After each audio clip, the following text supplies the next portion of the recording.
Je me souviens de ce jour où le vétérinaire m'a assuré que mon chien était en pleine santé. Mais c'est mon cœur qui a été mis à nu à Paris. Déchiré par un amour que je n'avais pas vu venir. Dans les rues pavées de Montmartre, j'ai croisé le regard d'Édouard.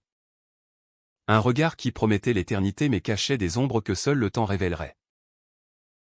Cette histoire d'amour entre deux hommes, faite de passion intense et de trahison cruelle, m'a forcé à affronter mes peurs les plus profondes. Et vous ne pourrez pas lâcher ces pages avant de savoir si le pardon triomphe ou si la douleur l'emporte. C'était un après-midi pluvieux d'automne à Paris. Quand tout a commencé.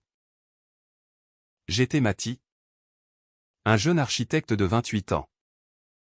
Originaire de Lyon mais installé dans la capitale depuis 5 ans pour poursuivre mes rêves de concevoir des bâtiments qui défient le ciel. Mon quotidien était rythmé par les croquis, les réunions avec des clients exigeants et les promenades solitaires avec mon chien, un labrador nommé Hugo. Ce jour-là, Hugo boitait légèrement. Et j'avais pris rendez-vous chez un vétérinaire recommandé par un collègue. La clinique se trouvait dans le quartier du Marais. Ce lieu vibrant où l'histoire et la modernité se mêlent. Et où la communauté LGBT parisienne trouve souvent refuge. En entrant dans la salle d'attente, je fus frappé par l'atmosphère chaleureuse, des posters d'animaux souriants. Une odeur de propreté antiseptique. Et un jeune homme derrière le comptoir qui triait des dossiers. Mais ce n'est pas lui qui attira mon attention en premier. C'est Édouard, le vétérinaire lui-même, qui surgit de la salle d'examen. Un stéthoscope autour du cou. Vêtu d'une blouse blanche impeccable sur un jean slim et une chemise bleu clair qui mettait en valeur ses yeux vert perçants. Il avait 30 ans. Une barbe naissante bien taillée. Des cheveux châtains légèrement ondulés. Et un sourire qui illuminait la pièce comme un rayon de soleil perçant les nuages parisiens. Bonjour. Monsieur Lefebvre? Pour Hugo, demanda-t-il d'une voix chaude et assurée. Avec cet accent parisien pur qui roulait les airs comme une caresse. Oui. C'est moi. Mathie Lefebvre, répondis-je, en lui tendant la main. Sa poigne était ferme. Presque électrique. Et nos regards se croisèrent un instant de trop. Je sentis un frisson me parcourir. Mais je l'attribuai à l'inquiétude pour mon chien. Il examina Hugo avec une douceur infinie. Palpant ses pattes. Écoutant son cœur. Rien de grave. Une petite entorse. Quelques jours de repos et il sera comme neuf, conclut-il. En me regardant droit dans les yeux. Vous semblez tendu. Mathie. C'est votre premier chien. Non. Mais Hugo est comme un membre de la famille. Je vis seul? Vous voyez, avouai-je sans savoir pourquoi. Peut-être était-ce son regard attentif qui m'incitait à me confier. Édouard hocha la tête. Compréhensif. Je comprends. Les animaux nous aident à combler les vides. Si vous voulez. Je peux vous recommander un café sympa pas loin. Pour décompresser. Le mien s'appelle le Refuge. Rue des Archives. C'est un endroit où l'on se sent chez soi. Je sortis de la clinique avec une ordonnance et une invitation implicite. Ce soir-là. Curieux. Je me rendis au café. C'était un lieu cosy. Avec des lumières tamisées. Des livres sur les étagères et une clientèle majoritairement gaie. Édouard était là. Assis à une table. Un verre de vin rouge à la main. Je ne m'attendais pas à vous voir si vite, dit-il en souriant. Nous parlâmes des heures. De nos vies, lui. Vétérinaire passionné par les animaux abandonnés. Issu d'une famille conservatrice de la banlieue parisienne, moi. Architecte en quête de sens dans une ville qui m'avait accueilli mais pas encore adopté. Nos rires se mêlaient aux notes de jazz en fond sonore. À la fin de la soirée. Il me raccompagna jusqu'à mon métro. Paris peut être solitaire. Mais parfois, elle nous offre des rencontres inattendues, murmura-t-il. Les jours suivants, nos échanges devinrent quotidiens.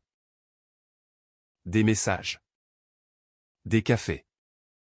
Des promenades au jardin des Tuileries avec Hugo.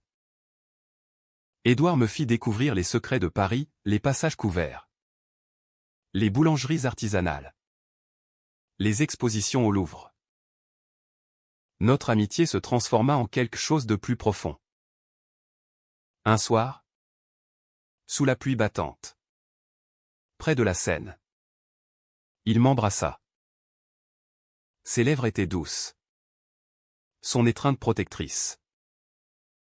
Je n'ai pas pu résister plus longtemps, avoua-t-il. Mon cœur s'emballa, pour la première fois depuis des années. Je me sentais vivant. Mais déjà, des ombres planaient. Édouard évitait de parler de son passé sentimental. C'est compliqué, disait-il vaguement. Je ne pressais pas. Trop heureux de ce présent. Pourtant, un jour, en fouillant innocemment son appartement, il m'avait invité pour dîner. Je tombais sur une photo, Édouard enlacé avec un autre homme. Un anneau au doigt. Mon estomac se noua. Était-ce un ex? Un secret? Je rangeai la photo sans un mot. Mais le doute s'insinua. Nos sorties devinrent plus intimes. Un week-end à Versailles, où nous nous promenions main dans la main dans les jardins, ignorant les regards curieux. En France, on est libre, mais pas toujours accepté, confia-t-il. Ma famille ne sait rien de moi. Je hochai la tête, comprenant trop bien mes parents. À Lyon, ignoraient encore mon orientation. Nous étions deux âmes blessées, cherchant refuge l'un dans l'autre. Pourtant, les conflits naquirent. Édouard annulait souvent des rendez-vous pour des urgences à la clinique. Je commençais à soupçonner quelque chose. Un soir, je le confrontai. Qui est cet homme sur la photo? Demandai-je. La voix tremblante. Il pâlit. C'est mon ex. Alexandre. Nous étions fiancés. Mais ça s'est mal terminé. Soulagé. Je l'embrassai. Mais il y avait plus. Je le sentais. Les mois passèrent. Et notre relation s'approfondit. Édouard emménagea presque chez moi.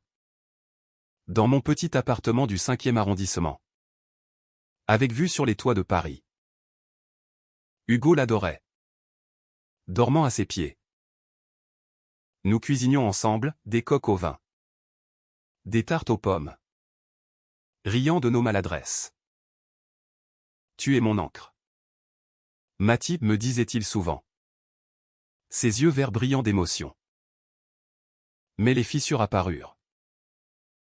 Édouard recevait des appels tardifs. Qu'il prenait en s'isolant.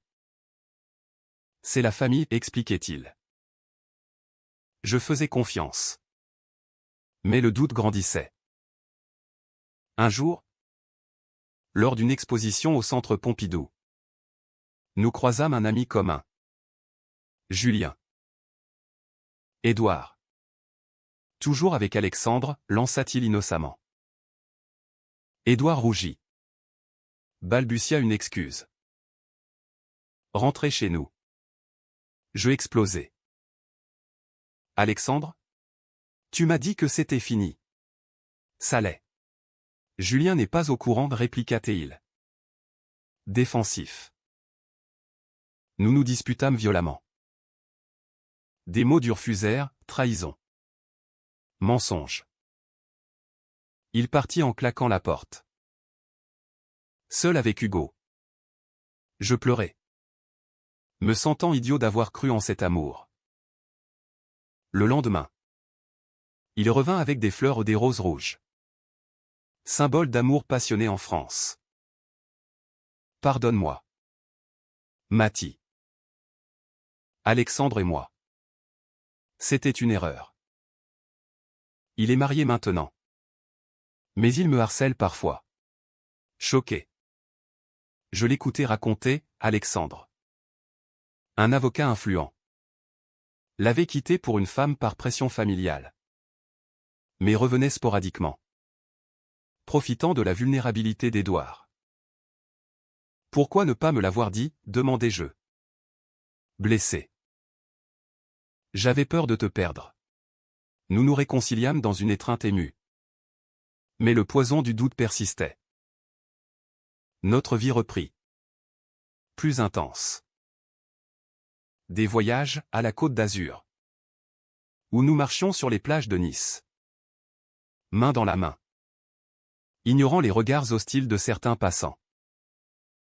L'amour n'a pas de genre, murmurait Édouard. Mais en rentrant, les appels reprirent. Un soir, je décidai de suivre Édouard après un rendez-vous urgent. Il se rendit dans un bar du Marais. Où je le vis enlacer Alexandre, un homme élégant. La quarantaine. Avec un air arrogant. Mon monde s'effondra. Rentrez. Je l'attendis. C'est fini, déclarai-je quand il arriva. Mathie. Ce n'est pas ce que tu crois. Il voulait clore les choses. Mais ses yeux fuyants le trahissaient. Nous hurlâmes, accusation de trahison. De manipulation. Tu m'utilises pour oublier lui, criai-je. Il n'y a. Mais parti à nouveau. Les semaines suivantes furent un enfer. Je me noyais dans le travail, évitant les endroits où nous allions. Hugo sentait ma tristesse, léchant mes larmes. Un ami, Pierre, me conseilla, Paris est grande. Mais l'amour vrai est rare. Réfléchis.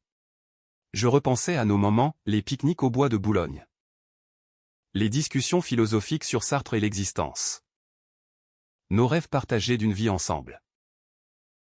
Puis, un appel, Édouard. En larmes. Alexandre m'a menacé de révéler mon orientation à ma famille si je ne revenais pas. Choqué. Je compris la profondeur de son tourment. En France, malgré les lois progressistes, les préjugés persistent, surtout dans les familles traditionnelles.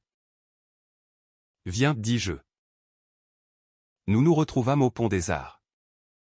Symbole des amours éternels. Je t'aime, Mathie. Mais j'ai peur, avoua-t-il. Nous parlâmes des heures. Dénouant les nœuds. Je décidai de l'aider, confronter Alexandre ensemble. Mais était-ce sage? Le risque de scandale? De perte. Le rendez-vous avec Alexandre fut tendu. Dans un café discret. Il ricana, Édouard est à moi. Mais Édouard, fort de mon soutien, répliqua, non. Je choisis Mathie.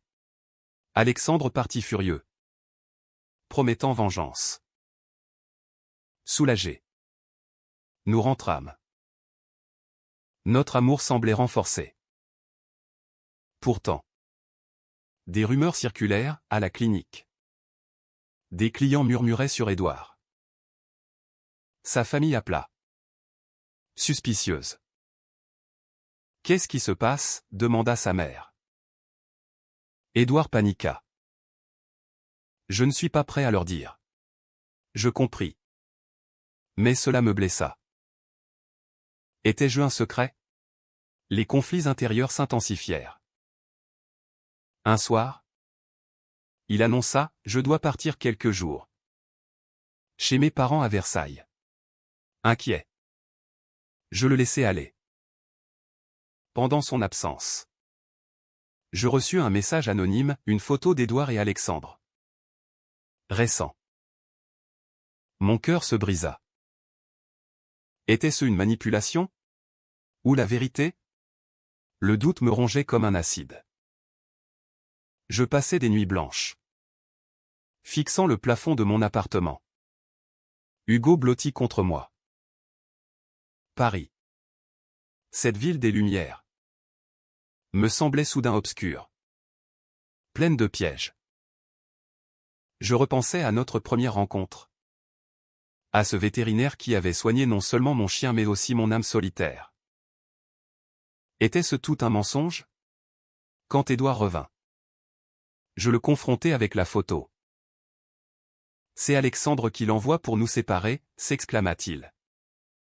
Horrifié. Nous enquêtâmes, Alexandre, vindicatif, avait engagé un détective. Il ne s'arrêtera pas, murmura Édouard. Terrifié.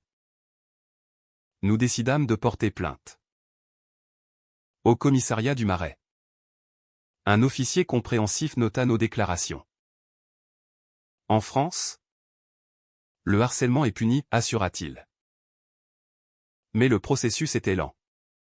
Et la peur persistait. Édouard perdit des clients, des rumeurs sur sa vie privée circulaient. Sa famille, alertée par Alexandre, confronta Édouard. Lors d'un dîner à Versailles, dans la maison bourgeoise de ses parents, il avoua tout. Je suis gay. Et j'aime Mathie. Le silence fut assourdissant. Son père, un retraité conservateur, explosa, c'est une honte. Pense à notre réputation. Sa mère pleura, invoquant la tradition catholique. Édouard rentra brisé. Il me renie, sanglota-t-il dans mes bras. Je le consolai. Mais intérieurement, je rageais contre cette société hypocrite, la France. Berceau des droits humains. Mais où l'homophobie larvée persiste dans les familles.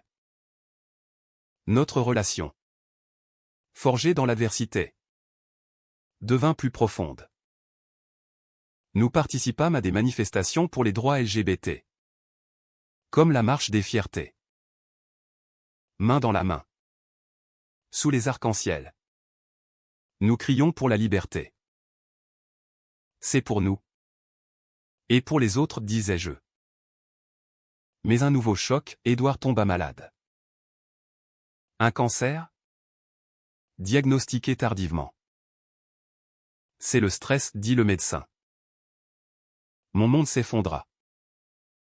Je l'accompagnai au chimio, tenant sa main pendant les nausées. Je ne veux pas te laisser, murmura-t-il. Faible. Pendant ce temps, Alexandre refit surface, feignant la compassion. Je peux t'aider financièrement, proposa-t-il. Édouard refusa. Mais je soupçonnais une manipulation. Un jour, je surpris un appel, Alexandre insistait pour une dernière rencontre. Furieux. Je hurlai, tu le revois encore? Non. C'est pour qu'il arrête. Mais le mal était fait. Nous nous disputâmes comme jamais. Tu ne me fais pas confiance, accusa-t-il. Blessé. Je partis, errant dans les rues de Paris. Sous la pluie. Réfléchissant au Pont-Neuf. Je réalisais, l'amour vrai exige le pardon. Je rentrai. M'excusant. On affronte ça ensemble. Édouard. Affaibli. Souris, tu es ma force. Les traitements progressèrent. Édouard guérit lentement. Mais la maladie révéla des failles. Il admit un secret, avant moi. Il avait eu une liaison brève avec Alexandre pendant notre relation. Par faiblesse. C'était une erreur. Due à la peur. Choqué. Je me sentis trahi. Comment as-tu pu, criai-je. Il pleura, j'avais peur de tout perdre. Le pardon fut dur. Des nuits de discussion. De larmes. L'amour n'est pas parfait, dis-je enfin. Nous décidâmes de reconstruire. Pour sceller cela, nous voyageâmes à la Provence, dans les champs de lavande. Là, sous le soleil méditerranéen, nous renouâmes. Promets-moi l'honnêteté, demandai-je. Toujours, jura-t-il. De retour à Paris, la vie reprit. Édouard rouvrit sa clinique. Je terminai un projet majeur. Mais un appel de sa mère vient. Avec Mathie. Une réconciliation? Le dîner chez les parents d'Édouard fut tendu. À Versailles. Dans leur salon orné de meubles Louis XV. Nous fûmes accueillis fraîchement. Entrez, dit la mère, évitant mon regard. Le père, assis en bout de table, nous observa comme des intrus. Édouard parla le premier, merci d'avoir appelé. Sa mère hocha la tête, nous avons réfléchi. C'est dur. Mais tu es notre fils. Le père grogna, pas facile. Avec les voisins. Mais au fil du repas, un rôti traditionnel, les barrières tombèrent. Je racontai mon travail. Édouard parla de sa guérison. Mathie m'a sauvé, dit-il. À la fin. Le père me serra la main, prends soin de lui. Une acceptation fragile. Mais réelle. En rentrant, Édouard pleura de joie. C'est grâce à toi. Notre vie s'équilibra. Nous adoptâmes un autre chien.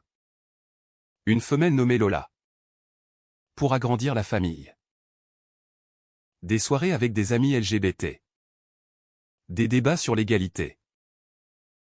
Mais Alexandre n'avait pas dit son dernier mot.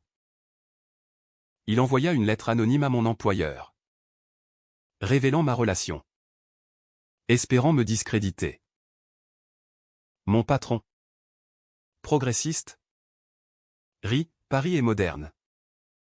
Mathie. Ça ne change rien. Mais la peur revint. Nous contre-attaquâmes, un avocat. Une injonction. Alexandre. Acculé. Disparu. Pourtant. Un ultime secret émergea. Édouard avoua, avant la maladie. J'ai envisagé de te quitter pour Alexandre. Par lâcheté. Le choc fut immense. Pourquoi maintenant, demandai-je. Dévasté. Pour être honnête totalement. Des jours de silence suivirent. Je réfléchis, l'amour est-il plus fort que la trahison? Dans un café du quartier latin. Je décidai. Je te pardonne. Mais on repart à zéro. Édouard accepta. Reconnaissant. Nous consultâmes un thérapeute. Apprenant à communiquer. Les couples gays affrontent plus. Mais aiment plus fort, dit le psy. Les saisons passèrent. Printemps à Paris, fleurs aux Champs-Élysées. Nos promenades avec les chiens. Été, vacances en Bretagne. Vagues et confidences. Automne, anniversaire. Avec des amis. Hiver, Noël chez mes parents à Lyon. Où j'avouai enfin tout. Leur réaction fut mitigée. Mais supportive. Un jour, Édouard me surprit, une bague. Au sommet de la tour Eiffel. Épouse-moi. Mathie. Les touristes applaudirent. Oui, répondis-je. Ému. Mais le destin frappa. Édouard rechuta. Le cancer revint. Agressif. Hospitalisé à l'hôpital Cochin. Il lutta. Je veillais. Lisant des poèmes de Baudelaire. Ne me quitte pas, suppliai-je. Ces derniers jours furent poignants. Je t'ai aimé plus que tout, murmura-t-il. Il partit paisiblement. Me laissant Hugo et Lola. Et un vide immense. Le deuil fut cruel. Paris me semblait grise. Amis me soutenaient. Famille aussi. Je repris le travail, concevant un mémorial pour les victimes d'homophobie. 1 an plus tard, je rencontrai un jeune artiste. Mais Édouard restait dans mon cœur. La vie continua. Avec ses hauts et bas. Je déménageai dans un appartement plus grand, près du canal Saint-Martin, où les souvenirs d'Édouard flottaient comme des fantômes bienveillants. Hugo et Lola grandissaient, me rappelant sa passion pour les animaux. Je repris la clinique, en son honneur, engageant un assistant. Les amis organisaient des soirées commémoratives, vin français. Discussion sur l'amour. Édouard t'a changé, disait Pierre. Oui. Il m'avait appris la résilience. Un jour, Alexandre réapparut. Repentant. Pardonne-moi, dit-il dans un café. Furieux au début. Je l'écoutais, divorcé, regrettant ses actes. J'étais jaloux de votre amour. Je pardonnais. Pour la paix. Ma famille s'ouvrit, mes parents vinrent à Paris. Acceptant pleinement. L'amour est amour, dit ma mère. Je voyageais seul, à la Normandie, réfléchissant sur les falaises. Là, je compris, notre histoire, avec ses trahisons et pardons, était humaine. Édouard m'avait mis à nu, révélant ma force. De retour, je rencontrai Lucas, un professeur de littérature, lors d'une exposition. Nos regards se croisèrent, comme avec Édouard. Prudemment. Une nouvelle histoire naquit. Pas pour remplacer, mais pour continuer. À la marche des fiertés, je portais un badge avec son nom. Pour toi, murmurai-je. Ainsi se termine mon récit, un amour mis à nu à Paris. Fait de douleur et de beauté. La vie, comme la Seine, coule, emportant les peines, laissant les leçons. J'espère que cette histoire vous touche, vous fait réfléchir sur l'amour, la tolérance et le courage d'être soi en France.